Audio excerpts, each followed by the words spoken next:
Assalamualaikum warahmatullahi wabarakatuh. Selamat pagi semuanya. Hari Minggu berjalan santai menuju pusat kota Kediri.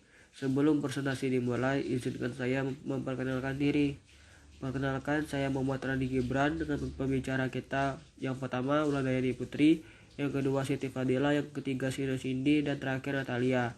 Kami semua dari kelompok 4 dengan judul podcast Apa yang bisa kita lakukan sebagai generasi milenial yang berdemokrasi, dengan dosen pendidikan Pancasila Bapak Abdul Fattah, SPDI, MSc.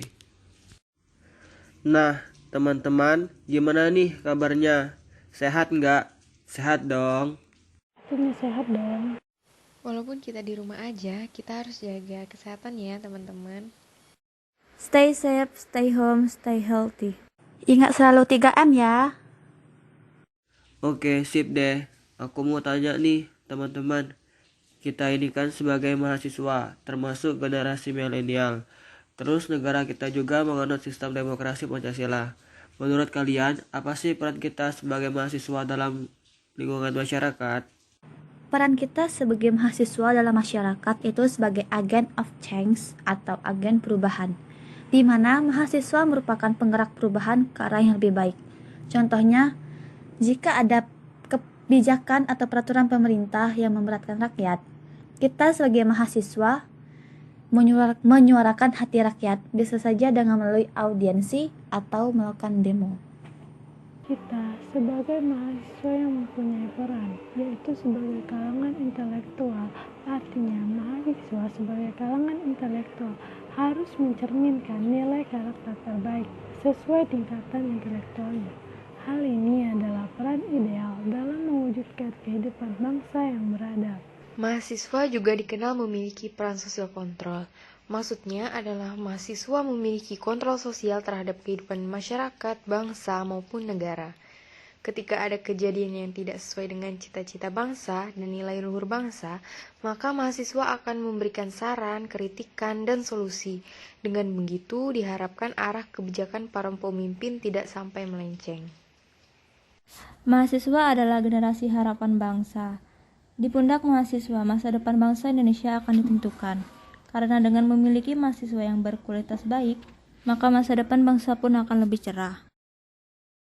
Menurut pandangan teman-teman, bagaimana sistem demokrasi Pancasila kita sekarang ini?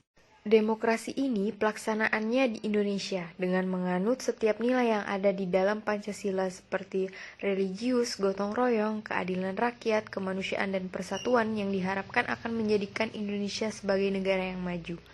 Meskipun demikian, masih banyak penyelewengan dari adanya pelaksanaan demokrasi Pancasila di Indonesia seperti tindakan korupsi, kolusi, nepotisme oleh mereka yang dipilih oleh rakyat untuk mewakili rakyat.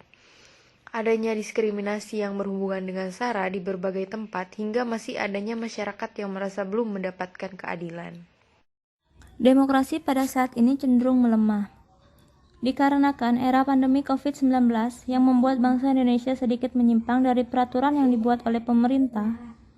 Namun, kita sebagai rakyat harus ingat akan Pancasila. Pancasila yang hadir sebagai ruh kepribadian bangsa yang mengingatkan bahwasannya bangsa Indonesia tetap harus bekerja sama serta bersatu. Pandemi COVID-19 yang merupakan kewajiban bersama seluruh bangsa Indonesia agar kita mampu mengembalikan kondisi negara seperti sebelumnya. Saya setuju dengan pendapat Sino Cindy yang mengatakan bahwa demokrasi melemah.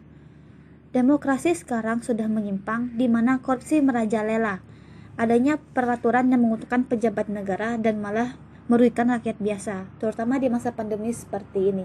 Saya harap kedepannya bisa menjadi lebih baik lagi. Sistem demokrasi Pancasila sekarang sudah berjalan dengan baik. Adanya beberapa program yang ditetapkan oleh pemerintah dan dijalankan dengan baik oleh masyarakat.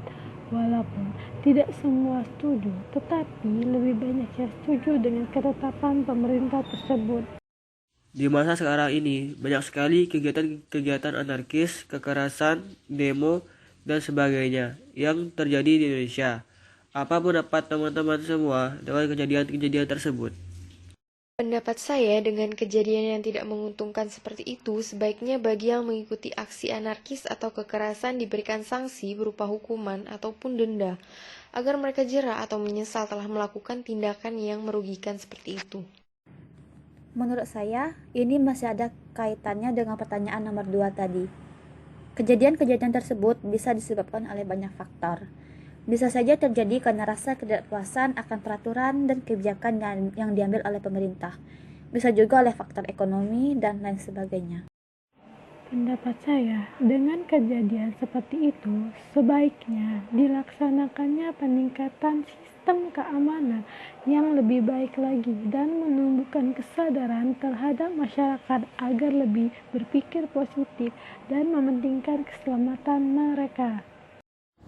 Kalau menurut saya, tindakan kejahatan yang sering terjadi di Indonesia diakibatkan karena kurangnya kesadaran di dalam diri mereka sendiri. Dan juga bisa jadi kurang perhatian dari keluarga, sehingga mereka lupa mengingatkan anak-anak atau keluarga mereka untuk tidak bertindak melawan hukum. Jikalau mereka memperhatikannya, saya yakin mereka tidak akan melakukan kejahatan itu dikarenakan pengawasan yang cukup, serta perhatian yang lebih dari keluarga dapat menimbulkan kesadaran terhadap diri sendiri. Oke, kalau gitu pertanyaan terakhir nih. Apa yang bisa kita lakukan sebagai mahasiswa generasi milenial dalam demokrasi Pancasila? Kita dapat melakukan hal-hal yang positif seperti mengamalkan nilai-nilai Pancasila dalam kehidupan sehari-hari, mendukung kemajuan teknologi dan menggunakannya secara bijak, dan membuat program perlindungan manusia terutama pada perempuan dan anak-anak generasi milenial. Sebagai mahasiswa generasi milenial, kita harus berusaha mengikuti dan menaati peraturan yang dibuat dalam demokrasi. Kita juga harus bangga terhadap bangsa kita, karena bangsa kita memiliki beraneka ragam budaya, adat maupun suku yang berbeda-beda. Tetapi satu jua. Salah satunya adalah dengan saling menghormati satu sama lain. Kita tidak boleh termakan berita palsu atau hoax. Harus dipastikan terlebih dahulu kebenarannya. Ini tidak hanya harus dilakukan oleh mahasiswa saja, tetapi juga harus dilakukan oleh semua kalangan. Generasi milenial harus terus memelihara dan mengamalkan Pancasila dalam kehidupan nyata sehari-hari. Melalui pendidikan, generasi milenial harus sadar bahwa nilai Pancasila yang ditanam seperti ketuhanan, kemanusiaan, persatuan, gotong royong, musyawarah untuk mufakat, keadilan sosial, patriotisme, nasionalisme, menghormati perbedaan bukan hanya untuk dihafal, namun terlebih dan paling penting adalah untuk diterapkan pada diri sendiri dan menebarkannya kepada generasi milenial lain yang sama-sama berperan penting dalam menciptakan Indonesia yang damai, aman, dan tentram.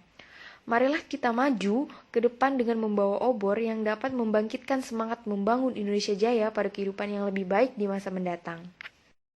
Oke teman-teman, tidak terasa sudah sampai di penghujung waktu. Tidak terasa ya waktu sudah berlalu. Terima kasih kepada teman-teman yang sudah sharing pendapat bersama. Untuk pendengar, terima kasih sudah meluangkan waktu. Apabila ada kekurangan, kesalahan kata dan lain sebagainya mohon dimaklumi karena kami masih dalam tahap belajar juga. Semoga kedepannya kami bisa menjadi lebih baik lagi. Semoga podcast dari kelompok kami bisa bermanfaat bagi pendengar sekalian. Karena saya membuka dengan pantun, maka akan saya akhiri dengan pantun juga. Kang guru melompat-lompat, menggendong anak penuh kasih. Kami dari kelompok 4 mengucapkan terima kasih.